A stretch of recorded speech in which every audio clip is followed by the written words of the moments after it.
കഴിഞ്ഞ ദിവസം ഞങ്ങൾ എൻ്റെ സൂപ്പർ ബോയിയെ കാണാനായിട്ട് ആലുവയിൽ പോയി കേട്ടോ. ചെറിയത്ത് നരസിംഹസ്വാമി ക്ഷേത്രത്തിലാണ് തന്ത്രവിദ്യാപീഠം, അതിനോട് ചേർന്നാണ് അവിടെ അവൻ പഠിക്കുന്നതെന്നൊക്കെ ഞാൻ പറഞ്ഞിട്ടില്ലേ. 10ാം ക്ലാസ്സിൽ ഫുൾ A+ മേടിച്ച് പിന്നെ ജയിച്ച ഒരു കുട്ടിയാണ് ഞങ്ങളുടെ ഹരിക്കുട്ടൻ. അപ്പോൾ അവന് ഇതാണ് ചെറിയത്തപ്പൻ്റെ തിരുവുത്സവം നടക്കുകയാണ്. ചെറിയത്ത് നരസിംഹമൂർത്തി ക്ഷേത്രമാണ്. ജഡായുവിൻ്റെ ചിറകറ്റ് വീണ സ്ഥലത്ത് നിർമ്മിച്ച ക്ഷേത്രമാണ് ഇത്. അപ്പോൾ അവിടെ ഉത്സവം നടക്കുവാണ്. അപ്പോൾ അങ്ങനെ ഞങ്ങൾ പോയി അമ്മ അവിടെ പറയൊക്കെ ഇട്ടു. ആദ്യം ഞങ്ങൾ ചെന്നപ്പോഴേ തന്നെ അവിടെ പറയുടെ കൗണ്ടറൊക്കെ കണ്ട് അങ്ങനെ അമ്മ അവിടെ നിന്ന് രസീതൊക്കെ എടുത്ത് നെൽപ്പറ ഇട്ടു. അങ്ങനെ ഞങ്ങളകത്തേക്ക് തൊഴാനായിട്ട് കയറുമായിരുന്നു.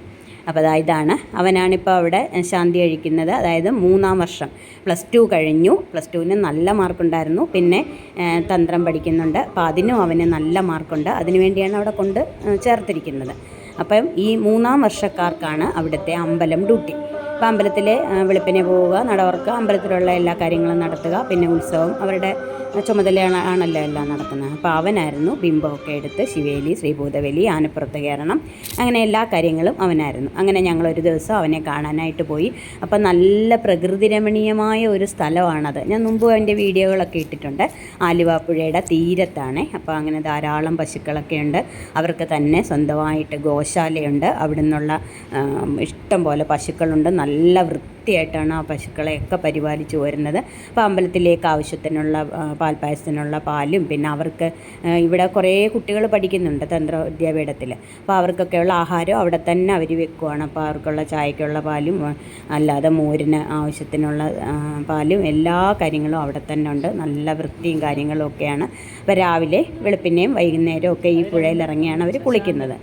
നല്ല ഇറങ്ങാൻ സൗകര്യത്തിനൊക്കെയുള്ള നല്ല സ്ഥലമാണ് അവിടെ. അപ്പോൾ ഞങ്ങൾ എല്ലാ പ്രാവശ്യവും അവിടെ ചെല്ലുമ്പോഴാണ് ഓർക്കുന്നത് ഒരു ജോഡി ഡ്രസ്സ് കൂടെ കൊണ്ടുപോയെങ്കിൽ ഇതിനകത്ത് ഇറങ്ങി കുളിക്കാമായിരുന്നെന്ന്. അങ്ങനെ എനിക്ക് ഭയങ്കര ഇഷ്ടമാണ് ഈ പുഴയിൽ കുളി. അങ്ങനെ അവർ അവിടെ കുളിക്കുന്നതും പിന്നെ നീന്തുന്നതും ഒക്കെ കുറേ വീഡിയോ ഒക്കെ എടുത്ത് ഞാൻ തൽക്കാലം അങ്ങനെ സംതൃപ്തി അടഞ്ഞു. ഇറങ്ങാൻ പറ്റിയില്ല ഞങ്ങൾക്ക്.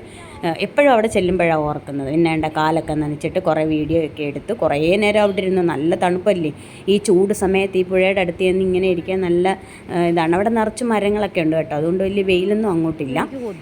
അങ്ങനെ ഞങ്ങൾ കുറേ നേരം അവന് ഉത്സവമൊക്കെ കഴിഞ്ഞ്, ഇത് ഉച്ച സമയമാണ്, 12 മണിയായി. അവനെ രാവിലത്തെ ഉത്സവത്തിൻ്റെ എല്ലാ ബഹളങ്ങളും കഴിഞ്ഞ് അവൻ വന്ന് കുളിക്കുവാണ്. അവനും അവൻ്റെ കൂട്ടുകാരും ഒക്കെ കൂടെ വന്ന് കുളിച്ചു. രാവിലത്തെ ആഹാരം പോലും അവർ കഴിച്ചിട്ടില്ല. അപ്പോൾ ഞങ്ങൾ അവനെ കാണാൻ വന്നതാണെങ്കിൽ ഇത്രയും സമയം ഞങ്ങൾ കണ്ടില്ല. കാര്യം അവൻ അമ്പലത്തിൽ തിരക്കായിരുന്നു. ആനപ്പുറത്ത് കയറുന്ന കുറച്ച് ഷോർട്സൊക്കെ ഇട്ടിട്ടില്ലായിരുന്നോ, അവനായിരുന്നു ആനപ്പുറത്ത് കയറൽ. അപ്പം അങ്ങനെ അതും കൂടെ ഒക്കെ കാണാനായിട്ടാണ് ഞങ്ങൾ വന്നത്. അങ്ങനെ ഞാൻ കുറച്ച് ഷോർട്സ് വീഡിയോ എടുക്കാനായിട്ട് ബിന്ദുവിൻ്റെ കാലൊക്കെ വെള്ളത്തിലിട്ട് തൽക്കാലം അങ്ങനെയൊക്കെ സംതൃപ്തി അടഞ്ഞു. എനിക്ക് ഭയങ്കര കൊതിയായിരുന്നു അതിനകത്ത് ഇറങ്ങാനായിട്ട്. ഇനി പോകുമ്പോൾ എന്തായാലും ഞാൻ ഇതിനകത്ത് ഇറങ്ങും. അങ്ങനെ ഞാൻ കുറേ വീഡിയോ ഒക്കെ എടുത്ത് തിരിച്ചു വന്നു. അപ്പം നമ്മുടെ നന്ദൂസ് അവനിങ്ങോട്ടങ്ങ് വന്നേ ഇല്ല കേട്ടോ. അവന് ഭയങ്കരമായിട്ട് വയ്യായിരുന്നു, പനി പിടിച്ച് വയ്യാതിരിക്കുമായിരുന്നു. അതുകൊണ്ട് അവന് പുഴയിൽ ഇറങ്ങാനും വരാനും ഒന്നും പറ്റിയില്ല. പിന്നെ അവിടുത്തെ ഗോശാല വരെ അവനും കൂടെ വന്നു. പിന്നെ കുറേ സമയം കഴിഞ്ഞിട്ട് കുറേ നേരം റെസ്റ്റൊക്കെ എടുത്തു കഴിഞ്ഞ് ഞാനും നന്ദൂസോടെ ഗോശാലയിൽ വന്നു. അപ്പോൾ ഗോശാലയുടെ വീഡിയോ നമുക്ക് കാണാം, ഇതിനകത്ത് ഞാൻ അതുകൂടെ ചേർക്കുന്നുണ്ട്. അപ്പോൾ ഈ 2 കുഞ്ഞുങ്ങൾ വന്ന് അവർ നല്ല, ഇവർക്കൊക്കെ നീന്തലറിയാം കേട്ടോ. കുറേ പേർക്കൊക്കെ നല്ല ഭംഗിയായിട്ട് മുങ്ങാങ്കുഴി ഇടാനും ഒക്കെ അറിയാം. അപ്പോൾ അങ്ങനെ അവർ കുറേ നേരം അവരുടെ നീന്തലും അവരോട് കാര്യങ്ങളൊക്കെ പറഞ്ഞുകൊണ്ട് ഞങ്ങളവിടെ വീഡിയോ ഒക്കെ എടുത്തുകൊണ്ട് നിന്നു. അപ്പോൾ ഇനി ഒരു 4 വർഷം കൂടെ അവനിവിടെ കാണും. 2 വർഷം +2, പിന്നെ 3 വർഷം ഡിഗ്രി, 2 വർഷം PG, അങ്ങനെ മൊത്തം 7 വർഷം അവനിവിടെ പഠിക്കും. ഇപ്പം 3ാം വർഷമാണ്. ഇനി 4 വർഷം കൂടെ അവനിവിടെ കാണും. അപ്പം കുറേ പേർക്കൊക്കെ സംശയം ഉണ്ടായിരുന്നു അവിടെ എങ്ങനെ ആഹാരം കൊള്ളാമോ, ഇവർക്ക് ഭയങ്കര ബോറടിയാണോ എന്നൊക്കെ കുറേ പേർക്കൊക്കെ ഇപ്പോഴും സംശയം ഉണ്ട്. നല്ല ഫുഡാണ് അവിടുത്തെ. ഞങ്ങൾ എപ്പോൾ ചെന്നാലും നമുക്ക് പേരൻസിനും അവിടെ ആഹാരമുണ്ട്. പക്ഷേ നമ്മൾ നേരത്തെ അറിയിച്ചിട്ട് പോകണം. ഞങ്ങൾ തലേ ദിവസം നേരത്തെ പറഞ്ഞിരുന്നു ഞങ്ങൾ വരുമെന്ന്. അന്ന് ഫുള്ള് ഞങ്ങളവിടെ ഉണ്ടായിരുന്നു. രാവിലെ മുതൽ രാത്രി വരെ നിൽക്കണം എന്ന് വിചാരിച്ചാൽ ഞങ്ങൾ പോയത്. ഉത്സവം ആയതുകൊണ്ട് അവിടെ പരിപാടികളൊക്കെ ഉണ്ടായിരുന്നു. പക്ഷേ നമ്മുടെ നന്ദൂസിന് നല്ല സുഖമില്ലായിരുന്നു. അതുകൊണ്ട് ഞങ്ങൾ തിരിച്ചിങ്ങി പോന്നു. പിന്നെ മാത്രമല്ല അവൻ അമ്പലത്തിൽ വൈകുന്നേരം അമ്പലം തുറന്നു കഴിഞ്ഞാൽ അവൻ അമ്പലത്തിൽ കയറണം. പിന്നെ നല്ല തിരക്കാണ്. രാത്രി 10 മണിയൊക്കെ കഴിയും അവൻ തിരിച്ചു വരാനെന്ന് പറഞ്ഞു. അപ്പം പിന്നെ ഞങ്ങൾ അവൻ അമ്പലത്തിൽ തിരക്കാവുന്നതിന് മുമ്പ് ഞങ്ങളിങ്ങി പോകുന്നില്ലെങ്കിൽ അവന് ഞങ്ങളോട് യാത്ര പറയാൻ വരാനും ഒക്കെ ഒരു ബുദ്ധിമുട്ടായിരിക്കുമല്ലോ. അപ്പോൾ അങ്ങനെ അവൻ തിരക്കാവുന്നതിന് മുമ്പ് ഞങ്ങളിങ്ങ് തിരിച്ചു പോന്നു. പിന്നെ ഞങ്ങൾക്ക് ഒത്തിരി സന്തോഷം തോന്നിയത് അവനായിരുന്നു പിന്നെ ശിവേലിക്ക് ബിംബം എടുക്കുന്നതും പിന്നെ ആനപ്പുറത്ത് കയറുന്നതും എല്ലാം. നമ്മുടെ ബാക്കിയുള്ള അവൻ്റെ കൂട്ടുകാരും ഉണ്ട്, ആലവട്ടവും വെഞ്ചാമരവും മുത്തുക്കൊടയും തടംപെടുത്തത് അവനാണ്. അങ്ങനെ ഞങ്ങളതിൻ്റെ കാഴ്ചയെല്ലാം കണ്ട് ഒത്തിരി സന്തോഷത്തോടുകൂടി ഞങ്ങളവിടെ കണ്ടുകൊണ്ട് അങ്ങനെ നിന്നു. അപ്പോൾ അമ്മയ്ക്ക് ഭയങ്കര പേടിയാണ് ഈ ആനയും ആനപ്പുറത്തും ഒക്കെ. പക്ഷേ ആനയെ കണ്ടു കഴിഞ്ഞപ്പോൾ അമ്മയ്ക്ക് ഒരിച്ചിരി ആശ്വാസമായി. കാര്യം വലിയ മുട്ടൻ ആനയല്ലായിരുന്നു കേട്ടോ.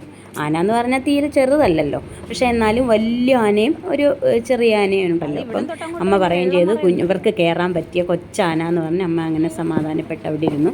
പിന്നെ നരസിംഹമൂർത്തിയല്ലേ കയ്യിലിരിക്കുന്നത്, അതുകൊണ്ട് അമ്മയ്ക്കൊരു വിശ്വാസമായിരുന്നു എല്ലാം. അപ്പം അങ്ങനെ ഞങ്ങൾക്കൊരു സന്തോഷകരമായിട്ടുള്ള ഒരു ദിവസമായിരുന്നു ഹരിക്കുട്ടൻ്റെ കൂടെ.